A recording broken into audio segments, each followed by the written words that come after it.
사연자분이 보내주신 이야기 시작해볼게요.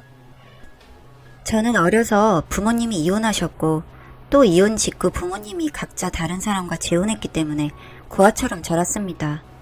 그래서 남편과 결혼할 때 시어머니의 반대가 좀 있었어요. 남편의 아버지는 어릴 적 돌아가셔서 어머니와 여동생 이렇게 세 식구였고요. 남편의 집안은 그냥 잘 살지도 못 살지도 않는 아주 평범한 집이었죠. 시어머니의 반대에도 불구하고 저희는 결국 결혼을 했고, 남편은 엄청 가정적인 사람은 아니었지만 가정을 위해서 열심히 일하는 사람이었죠. 저는 아이 둘 낳아 키우며 남편을 열심히 내조했습니다. 남편은 영업직이었는데 매번 영업 실적을 달성하지 못해 살림살이가 넉넉하진 않았어요. 그러던 어느 날 아이들을 재우고 숨을 고르고 있는데 저한테 모르는 번호로 전화가 왔고 저의 먼 친척분이라고 소개를 했어요. 수소문 끝에 제 번호를 알아내서 전화했다고 하시면서 저의 어머니가 돌아가시기 전 사놓은 땅이 있었는데 그게 이번에 엄청나게 올랐다고요. 저는 갑작스러운 전화에 너무 놀라고 얼떨떨했죠. 그래서 먼 친척분은 팔 거면 연락을 달라고 하셨죠. 전 일단 알겠다고 하고 전화를 끊었어요. 저에게 갑자기 생긴 일에 저는 너무 당황스러웠고 혼자 조용히 생각을 했습니다. 그 당시에 전화를 혼자 조용히 받았다고 생각했는데 그게 아니었던가 봐요. 갑자기 남편이 그날 이후로 회사를 관두고 싶다고 하더군요. 영업실적 올리기도 힘들고 좋은 사업 아이템이 있다면서 사업하고 싶다고요. 아니 그래도 이렇게 직장을 그만두겠다고 하면 어떻게 하냐. 우리가 사업을 할 수 있는 자금도 없는데 갑자기 무슨 소리냐고 물었더니 남편이 어이없다는 듯이 말하더군요. 아 뭐야, 부부끼리 숨기는 게 있으면 되겠어? 당신 그날 통화한 거 다 들었어. 왜 좋은 일이면서 내가 이렇게 말 꺼내기 전까지 비밀로 해? 그런 이유가 뭐야? 그 땅 팔면 나 가게 하나는 차려줄 수 있겠구만 이라고요. 좀 어이없긴 했지만 그래 말 안 한 게 서운할 수 있겠다 생각했죠. 남편 말대로 이렇게 힘들어하는데 그동안 우리 가족을 위해 일한 게 안쓰럽기도 해서 알겠다고 했어요. 그리고 그 땅을 팔아서 현금화 시켰습니다. 평수가 넓어서 그런지 생각보다 많은 돈이 들어오더군요. 그렇게 노래를 부르던 남편에게 가게도 하나 차려주었죠. 그런데 문제는 지금부터 시작이 되었습니다. 가게를 운영하게 된 남편에게 시어머니와 시누이가 계속 어디서 돈이 나서 이런 걸 차렸냐고 물었고 남편은 자랑하듯이 제 이야기를 했나 보더라고요. 결혼할 때 부모님 다 이혼하시고 부모 없이 컸다며 반대하실 땐 언제고 이 소식을 듣자마자 시어머니와 시누이는 무슨 날개라도 단듯냐 행동하시더라고요.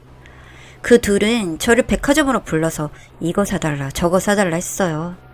이거 몇 푼 한다고 그러냐며 언니 돈도 많은데 나한테 이 정도도 못 해주냐 하면서요. 전 그래도 가족이니까 좋은 게 좋은 거지. 그동안 선물도 자주 못 해드렸으니 그거 해드린다 생각하고 처음에는 기분 좋게 해드렸습니다. 그렇게 기분 좋은 일만 생길 줄 알았어요. 뭐 여튼 그렇게 지내고 있던 중 저와 남편은 그동안 살림이 넉넉지 않았기 때문에 반지하에서 살고 있었습니다. 어느 날 신우가 집에 놀러와서는 언니 이제 돈도 생겼는데 좋은 집으로 이사도 좀 가요. 애들도 점점 크는데 이 집은 너무 좁지 않아요? 이왕 갈 거면 엄마랑 저도 같이 살 수 있는 넓은 집으로요 하고 말했고 무엇보다 아이들이 점점 크고 있어서 집이 작은 건 사실이요. 전 시누이 말이 그냥 들리진 않더라고요. 아이들을 위해서는 큰 집으로 이사가는 것도 좋겠다 생각했고 이때만 해도 우린 모두 가족이니까 다 같이 행복하면 좋은 거라 라는 아주 바보 같은 생각을 하고 있었거든요. 그렇게 6 식구가 모두 살 수 있는 큰 집으로 이사를 했고 시어머니와 시누이는 제 명의로 된 가족카드 발급을 요구했습니다. 필요할 때 제가 도움 드리겠다고 했지만 둘이 너무 막무가내로 나와서 결제할 때마다 허락을 구하기로 한 뒤에 발급을 해주었어요. 사실 저도 원래 씀씀이가 큰 편이 아니었기 때문에 갑자기 큰돈이 생겼다고 하더라도 달라지는 건 없었어요.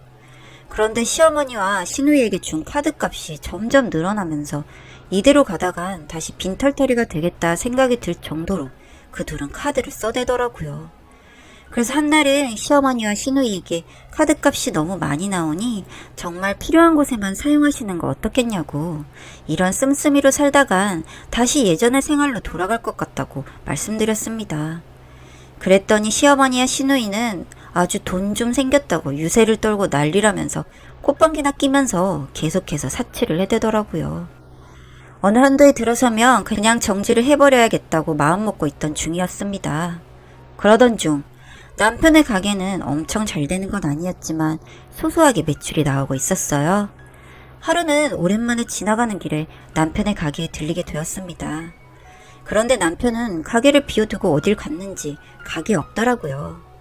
그래서 가게 밖으로 나와 남편에게 전화를 하려던 찰나에 멀리서 남편이 오는 게 보였어요. 어떤 여자와 팔짱을 끼고서요. 남편은 저를 발견하고는 오해하지 말라고 하면서 어릴 적 같은 동네 살던 동생인데 오랜만에 만나서 커피 한잔 했다고요.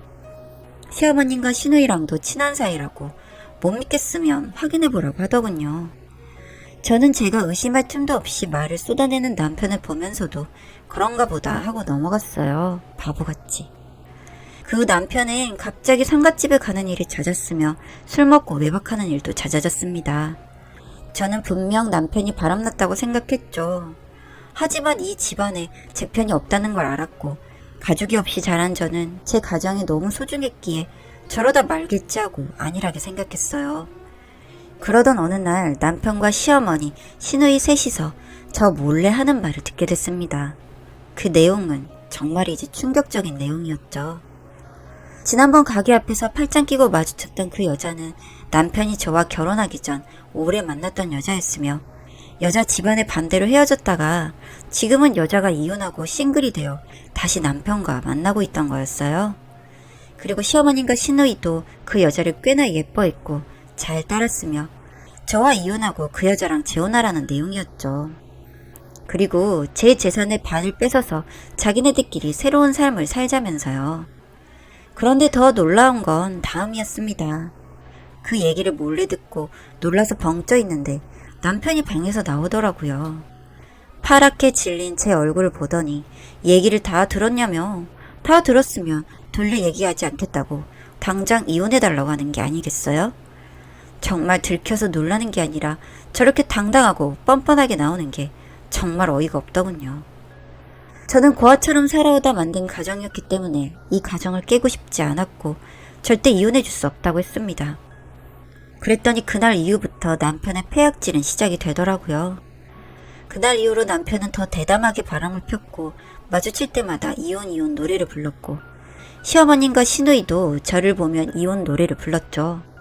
새 인간들이 저렇게 나오니 저도 한계에 부딪히더군요. 그동안 아이들을 위해서 정말 이 가정을 지키고 싶었고 저처럼 부모 없이 자라지 않게 하려고 정말 애를 썼는데 이렇게 난리들이니 가정이고 나발이고 더 이상 지키기 힘들 정도로 지쳤습니다. 그래서 남편이 미리 써두었던 이혼 서류에 사인을 하고 정말 이혼을 해야 하나 고민을 하고 있었죠.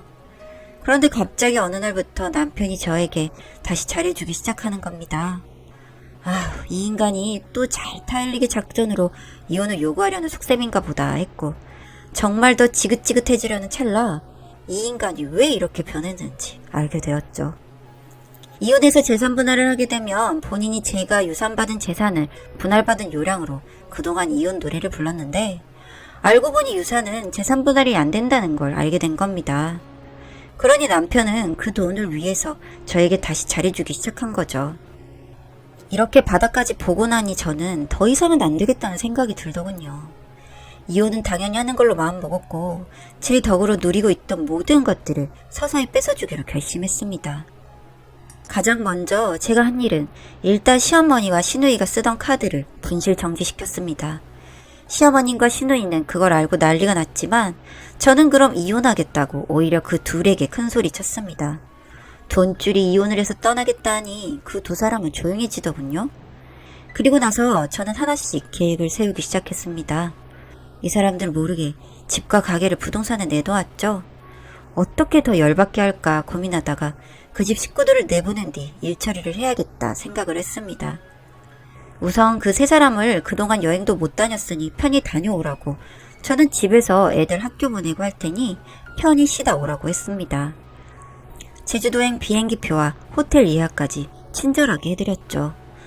마침 시어머님 생신이 며칠 안 남았기에 오히려 쉽게 일처리가 되더군요. 제 마음이 바뀐 줄 알고 세 사람은 안심하면서 그 여행 선물을 좋다고 받아들고 떠나더군요. 그렇게 그 세 사람을 내보내고 난 뒤에 저는 집과 가게를 정리했습니다. 다행히 바로 사겠다는 사람이 있어서 수월하게 뺄 수 있었어요. 빨리 처분하기 위해서 금전적으로는 손해는 보았지만 이미 저는 그런 게 눈에 들어오지 않을 정도로 분노가 있었으니까요. 그렇게 저는 두 아이들과 제가 살 적당한 집으로 이사를 했고 세 사람이 여행에서 돌아오는 날이 되었습니다. 오후가 돼서야 집에 도착했는지 제 전화가 불이 나더군요. 전화를 거절했더니 문자가 미친 듯이 쏟아져 오고요. 우리 집에 다른 사람이 이사를 오게 됐다고, 이게 우리 집이 아니라는데 대체 이게 어떻게 된 일이냐며 전화는 왜 안 받냐고요. 저는 일부러 한참 후에 전화를 했습니다. 무슨 일이세요? 아니 집도 가게도 다 제 거여서 갑자기 실증도 나고 해서 팔았는데 왜요? 내 걸 내 마음대로 하겠다는데 왜 이리도 시끄럽게 난리죠? 이미 다 팔아서 처리했으니 그렇게 아시고요. 당신네들 집은 좋은 곳에 잘 뒀으니 걱정 마세요. 그리고 당신과 영원히 안녕할 테니 그리 아시고요. 라고 했습니다. 남편은 갑자기 이러면 자기네들은 어떻게 하냐고, 지금 어디냐며 만나서 얘기하자고 사정사정 하더군요. 남편은 하늘이라던 인간이 이렇게 빌 줄도 알았던 사람이었다니 놀라웠습니다. 뭐가 예쁘다고 제가 만나겠어요. 그래서 나는 당신이란 사람 만나고 싶지 않고 만나야 할 이유도 없는 것 같아. 당신네들 집은 우리 예전에 살았던 그 반지하 집에 있으니 거기서 세 식구 오손도손 행복하게 살아. 아, 그 바람 피운 여자도 또 며느리 삼아 다 같이 살면 되겠네. 그것도 나쁘진 않겠다. 그치? 내가 더 이상 당신의 가족 종처럼 호구처럼 살 이유가 없잖아? 나는 내 아이들과 함께 엄마가 남겨주신 재산 아껴가며 평생 행복하게 살아보려고 해. 그러니 당신도 부디 잘 살길 바래. 헛된 꿈 꾸느라 그게 될진 모르겠지만 하고 전화를 끊었습니다. 이혼도 하도 지저분하게 굴어서 변호사님과 상의해서 처리를 하게 되었고 지저분하게 계속 다른 번호로 끈질기게 전화를 해대는 남편은 경찰서에 신고도 해버렸습니다. 정말 화내다 욕하다 빌었다가 죽이겠다고 했다가 정말 난리 부르스를 치길래 어쩔 수가 없는 선택이었네요. 나중에 들은 이야기로는 그 상간녀도 저랑 이혼하면 그 유산을 가진 남자와 사는 줄 알았다가 그게 아닌 것을 알고 도망갔다고 하더군요. 어쩜 사랑이 이렇게 얄팍할까요? 뭐 여튼 저는 아주 긴 싸움 끝 이혼하게 되었습니다. 그게 바로 얼마 전에 결론이 났네요. 이렇게 마무리해버리고 나니 그동안 살아온 제 시간들이 너무 아깝고 허망하기도 하고 그렇더라고요. 양육권도 제가 받게 되어서 저는 현재 아이들을 키우면서 저만의 작은 가게를 운영하고 있습니다. 큰 욕심 없이 우리 아이들 건강하고 이렇게 행복하게만 살고 싶어요. 응원 부탁드립니다.